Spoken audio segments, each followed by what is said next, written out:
Hey, go ahead, Kelly. Yeah. Can you see me? Can you hear me? I can hear you. I can't see Oh, you. there we go. Yep, there you go. Okay. All right. Okay. Perfect. Yes. So what this one's doing is broadcasting live on YouTube now, like a live stream, and it automatically saves it into a file. So, I mean, it's on the web. Okay. That is perfect. Thank you so much. Okay. So, well, I guess we'll just go ahead and get started then. So it's mostly just questions. Is that your gum? No, I was showing a toy. It's a toy. Oh. So it's just mostly questions about like your profession and professional development, where you're working, that sort of thing. But so like first, I want to know if you can tell me a little bit about how you got into the career that you're in right now, into counselor education and being a professor. Yeah, I can. I was actually working as a school counselor in Little Washington, and it was a pretty high need school, and doing a lot of work with the families and in the community.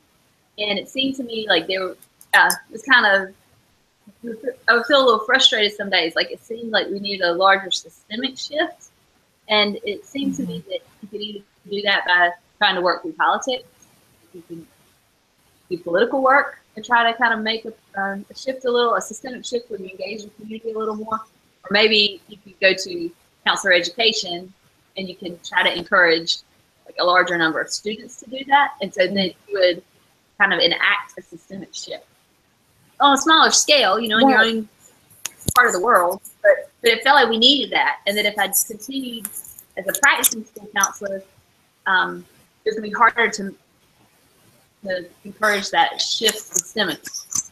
But so I don't know if I'm having any real impact there, but that's how I got to this. I thought like I would rather be with I like education. And so if those two things, like would I want to do structural shifts around the politics, or would I want to do systemic shifts around the how the ways people operate as counselors, I felt like I might be better able to do the counselor ed piece. That's how I got there. Okay. I didn't know you were a school counselor in Little Washington. Yeah. Okay. My stepmom is the principal at P.S. Jones. Yeah. And so I didn't know that. My dad is the transportation director for Beaufort County Schools, so they're huge into Washington. I worked with your stepmom. You did? Yeah. You know her? Yeah, I think so. I might have that part wrong. I don't know if you want to say it on YouTube, but I think Tracy Nixon. Yeah. Yeah. Yeah. I'm at their house right now. Oh, nice. Yeah. I didn't know you worked for her. Yeah. Well, with her. She was still a teacher. She was at John Smile, right? Yeah. Yeah. That's when I was. How about that? I had no idea. Yeah. So now when I say their names, my dad, Jerry Wynne, or Tracy Nixon, people either love them or they hate them. So I'm nervous about. It was all good, And my assistant principal directly with all the transportation stuff, and I was really close to her, and it all worked well for her. So I'm sure your dad was doing good work too. Well, people either love him or hate him, also. But anyways, so how long were you a school counselor before you decided to go back and get your doctorate? Well, I decided I was working as a school counselor while I was in a provisionally licensed school counselor. So for about, I guess it was about 2 years. And at the end of that was when I did it, when I went back. Okay. But I was so while I was in the graduate and I might have that part a little wrong, but while I was in the graduate program and I was doing that work, that's how I came to it. I had been working as a special education teacher prior to that in Greenville, and then to the provisionally licensed school counseling position. And then from there, I went on and did my doctorate. Okay, so when you were pursuing your doctorate, you were not working. I did. It was a full-time program, and so what I did was I did external grant funded work with the public schools. So I ran a prevention program in the local public schools. We provided a lot of different types of prevention outreach and parent education and group counseling, and I worked at the family therapy clinic there. But my work fell under different grants. because I also did some research work with this grant that was connected with NASA. I think that was all kind of weird, but I was able to continue. I think that's a really important piece of it. To be able, and in your program, it works really well. Even with fully residential, like full-time programs, people need to make sure they can continue to engage in the professional service part. Like you got to still be working. Yeah. Or it's hard to apply what you're learning theoretically. Yeah, absolutely. I agree. So, and then you went and got your doctorate at College of William and Mary, right? That's that. Okay. And so when you got done with your doctorate, then did you just immediately start applying for faculty positions? Yeah, I started applying for different positions and thought I had, there were all of the positions I applied to had strong, like for me, the community engagement piece was really important. So all the positions I applied to had really strong connections to the community. And then what happened was I had a great offer, but they offered me a visiting assistant professor position at William and Mary for that year after I graduated. And by doing that, I was able to finish out some research that faculty there was able to teach some of the advanced doctoral classes that I really enjoyed. It was a good experience. It gave me another year to kind of get out of it, to think like, so what do I want, like, where do I want to be in the world? You know? Yeah. So I worked there for 1 year as a visiting professor before I ended up at ECU. Okay, so you went straight to ECU after William and Mary. Okay, and so how long have you been at ECU? This is my 10th year. Oh wow, okay. And you've changed up positions in the program there at ECU, right? Yeah. Well, yeah. I mean, I've advanced in rank, but then I was started out just faculty, and then I was faculty with the clinical experiences coordinator piece, and then faculty with the program coordinator. But I'm still with our main program, regular faculty. Yeah. Do you and then you were a huge part of the KCREP accreditation process. Scott and I did all of that. Yeah. So, but during that time, did you have to take off some from teaching courses? Nice, but we didn't have that many course releases to offer, and so that's a hard one to answer, Kelly, because we had to transition from 48 semester hours to 60 semester hours, right? And initially I was the clinical experiences coordinator, and my job was to try to provide some structure to our clinical experiences that we hadn't had. And like Scott and I mapped all that out together. It wasn't just me, but like it's my job to kind of put that vision that he and I had worked out together kind of in place for the clinical experiences. Like after that piece got shored up, then we had to shift from 48 to 60 hours. So doing that, I would still get one course release a year as a clinical experiences coordinator. They started offering that at some point. I can't remember when that was. It was just one a year, so it's still like a 3-2 load. And you had to do all the clinical coordination. We don't have any staff or anything, so we did all that. And then we did the KCREP. After we had the 60 hours, then we went to KCREP. And there were a couple of semesters that they gave me a course release, but no, that was kind of like an extra.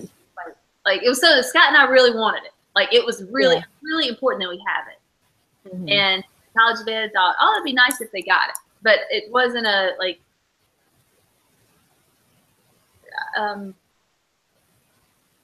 they supported us as much as they could, I guess.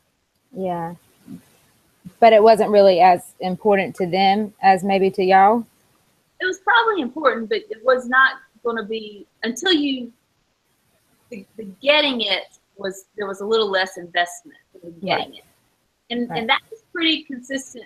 Most places want it, but it's harder to get your colleges to pay for getting the structure in place that would help you get it. And one of the things we've done with the National Board for Certified Counselors was to provide these KCREP grants, or grants for programs pursuing KCREP. I think it's like up to $10,000. So a program, they apply to us, and then we review them as a, we get a committee and other reviews them, and then they decide like who could get this money, and they can get that money at different points. So like you could get that money in the planning stage, you can get that money here and there, and provide yourself some of, but you can get some of that support. And I'm telling you that part because it's like it's not that unique. I mean, there are campuses that are going to be like, especially the for-profits, because they really, the accreditation piece really matters to them, but they'll put some money behind it. But a lot of your other campuses, there's not a lot of extra money, I guess, and it's more of a challenge to get it.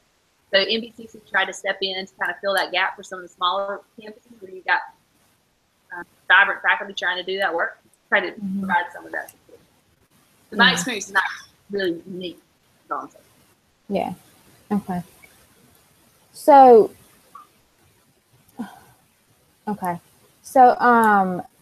do you have much research in any of your positions that you're able to do or that you want to do? Oh yeah, yeah. We yes, and my position has been a little more program administration heavy than some of the others. I protect some of our newer faculty from that. Try to protect the newer faculty from that. Scott and I've been made a pretty concerted effort to make sure faculty have the space they need to pursue their own research agendas. But for me, my research focuses on partnerships, culturally inclusive partnerships, and I've been able to do some of that research like I'd like to do. I built some research projects into the class, to try to get to help students engage in it earlier and kind of turn our research mechanisms back to serving the campus community. That's worked pretty well. And we are doing research. Allison and I have a lot of work going with integrated care, integrated behavioral health care. And so we got some good projects going in. A regular faculty position, the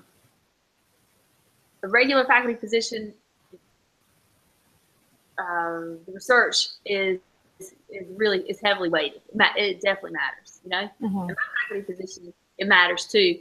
But they have needed me to do some other things, and I think they've just kind of responded to that because they needed me to do some other stuff and do as much of it, all of it as you can, Right. Yeah, absolutely. Okay. So your counseling focus is school counseling, right? No, but couples and family is my clinical focus, and school was my school has been a focus as part of my work. Okay. Sure. But couples and family. Okay, so I didn't know that was one of your focuses. My clinical specialization, my clinical specialization is in couples and family. Okay. Awesome.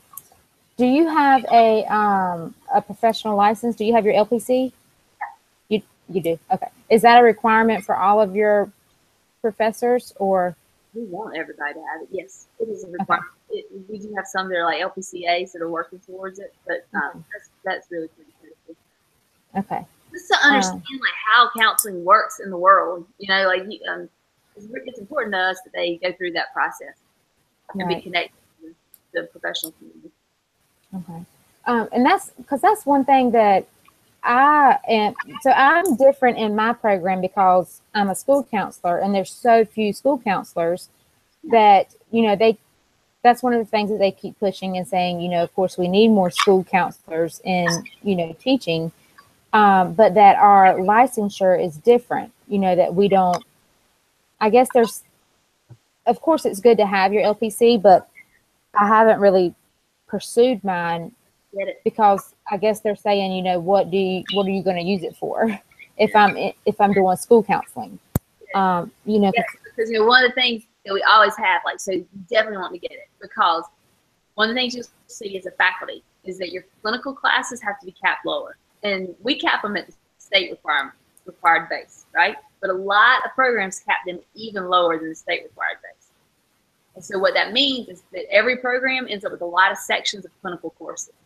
And if people don't hold the license, most of the time the faculty will be more reluctant to put them in those clinical courses because some of your, even if you're teaching all school, there'll be some clinical components that are part of it, you know? Right. Like the counselor first, right? So you'll have more versatility. And if we were looking at an interview pool, a search pool, then like for us, we would say these people will be able to teach the clinical courses, no problem. And we know we always have a lot of those. You know what I'm saying? Yeah. Get it. Supply. You've already taken your NCE. I know, and I've got the stuff all ready to send off for my LPCA, and I just haven't done it, and I don't know why. Every week, you're literally getting hours every week. I know. And I'm doing my national boards next year too, so that would be like even more. That would be the total package. I need to just send that off. You got to do that. Yeah. So. Okay. So what is your perspective on counseling theory or counseling instruction? Do you have like a specific theory that you lean towards? Yeah, like I said, for clinical practice, I have a pretty clear theoretical framework that I operate within. Hold on one second. Vanessa's got his cousin. So my clinical framework, my theoretical framework is a little different than my teaching style, right? But I guess they're still pretty related. I'm a pretty heavily systemic thinker. Theoretical framework, conceptual framework as a counselor has that family systems focus, and then choice theory is the pragmatic tenets of choice theory fit really well with my practice. So I find myself drawn from a lot of the techniques from choice theory. And structural family therapy is that family systems umbrella that I work within is structural family therapy. But I utilize some tools out of choice theory. Okay. But then as a counselor educator, I guess I operate much the same way. That systems focus where they like, how are you helping the person develop their whole self as a counselor? Are they connected to the larger professional counseling community? Are they getting what they need to practice confidently? Do they understand how to protect the public? You know, like what they need to do in terms of ethics and making good choices, using good judgment and clinical competency to make sure that the services they provide also provide protections to the public. Right. Yeah. Yeah, and I think getting them involved in different organizations, which is like something that our professors push for us, is part of that systemic thinking too. We make that too. Like I think that's really important. So has become more and more of a focus. Yeah. So I know that. Well, I think you do. You identify as Christian. Yeah. Yeah. So being or teaching at a secular university, how would you say that you have any difficulties or challenges with your personal beliefs as a Christian, and then having to separate that from your teaching, your method of instruction? No, I haven't had any at all. I think you bring your whole self into the process as a teacher or as a counselor, and your faith and how you operate, and how you make sense of the world. It's all part of it. I think for me, I haven't run into challenges because I'm very comfortable with the understanding that other people bring their whole selves too. Right. Right. Kind of bumping into each other. It's connecting with each other, or just an attempt to understand each other. Yeah. And I think that it's being in the program, the master's program at ECU was such a huge eye opener for me, because I came from such a small town, like Janesville. I came from Beargrass. And so I was so like closed-minded because I was around, people that had the same beliefs and the same political beliefs, same religious beliefs, all my life, everything was the same. And so I finally like stepped out of that, like 10 people, and, got around people who had different beliefs and different, And it literally changed my whole world. Like, because, like, for instance, homosexuality, like I'm now like an ally, because and before, I just thought it was, that's the biggest no of all. And not to say that I've like changed my belief system or given on my religious beliefs, but I'm so much more understanding of it now, and and working with them.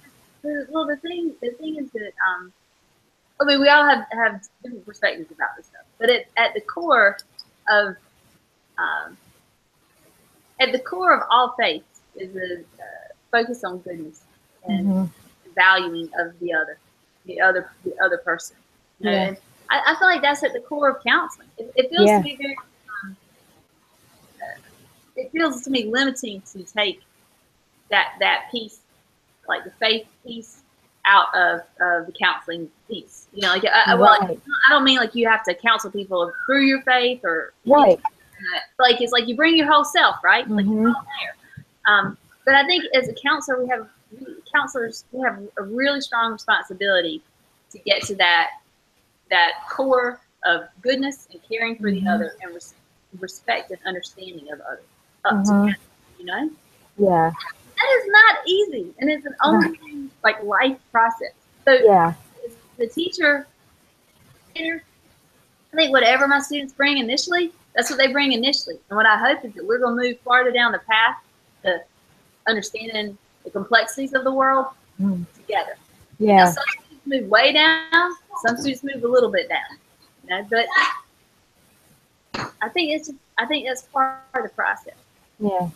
Yeah, and I remember y'all saying at the beginning of the program that one of the most important things that we would learn throughout the program is about ourselves. That we would learn so much about ourselves, and that, a lot of our beliefs might change, and about ourselves. And that was so true for me. I learned so much about myself through the master's program. And so it was really just an eye-opening experience. Like even now in school counseling with my students, I have like a board up of like a cross and some, like a prayer thing and some Christian sayings. And then, but on another board, I have up like like some posters about some transgender meetings, and where they're going to be meeting at, and support groups for those kind of things. And so that they don't just walk in and see that, oh, well, she's a Christian, she's not going to understand this. I don't want them to get that idea. Then they look over at that board and see that, I'm also open to those ideas. And I had one student who came out to me as being a transgender, and she said, I saw that piece of paper on your board, and I knew that you were going to be the only person who understood me. She said, so you're the only person in this whole school that I've told, and you're the only person that I knew that I could trust with it. So that's a powerful, powerful statement. And what it sounds like to me is that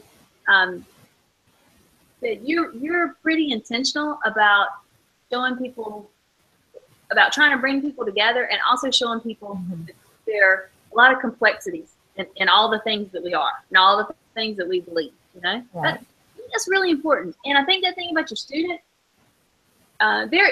we issue invitations and we serve up dismissals every day in a lot of different little ways that we never even consider, And it seems to me like you are really issuing invitations, like how you set your office up and how you carry yourself, and like that.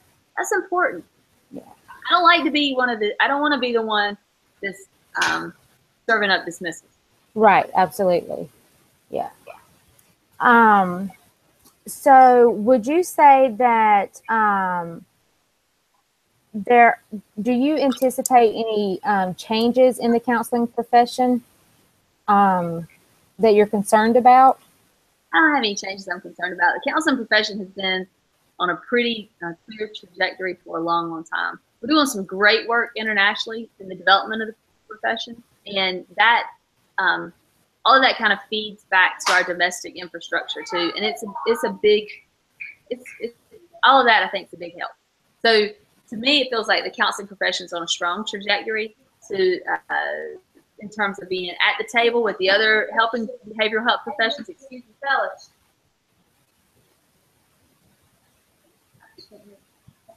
All right, but it seems like we are at a we're on a good trajectory. So there's some interesting things unfolding with APA, and there's like we're on a really good trajectory as a profession, and I don't have anything I'm concerned about. Okay.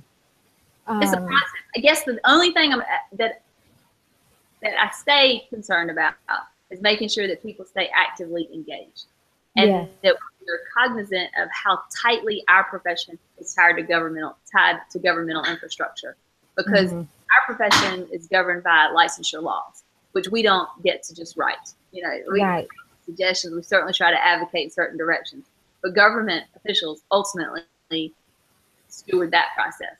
And so we don't get to step out on any one side of an agenda or I guess it's not the right way to put it. Like that's a really intricate process, and it's a complex relationship that we always have with government. And I think it's really important that people understand that and that they stay engaged, you know? Absolutely. I recently sent out something to Travis Lewis about, I got a message, I think it was from ACA, or was it? No, it wasn't. Some email I got that I'm a part of their organization. But they were saying that one of the things that Trump was proposing was to cut off funding for educational training for counselors. And so that's something that I sent to him to have him send out to all the counselors to get them to write the legislators and all that, saying that they can't do that because, of course, it's going to affect, you know, all of our schools and all of the counselors, and we're already short on counselors. And so that's the kind of... Yes. Yeah, that's definitely the kind of thing we want to like be aware of and talking about, right? Like kind of active in. And it's hard to track all the pieces. It's gotten easier for counselors to do some of their roles because some of the Race to the Top grants brought in extra paraprofessionals to do some career work. So it kind of freed up counselors' time here and there. You know, and so if those grants get cut, then what does that do for what the counselors expected to do in the class in the school? You know, I guess it's just all over. There are a lot of overlaps. There are a lot of moving parts. Yeah, I'm glad you're engaged like that. That's good. Yeah, I love it.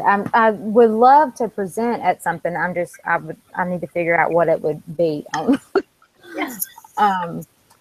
But okay. I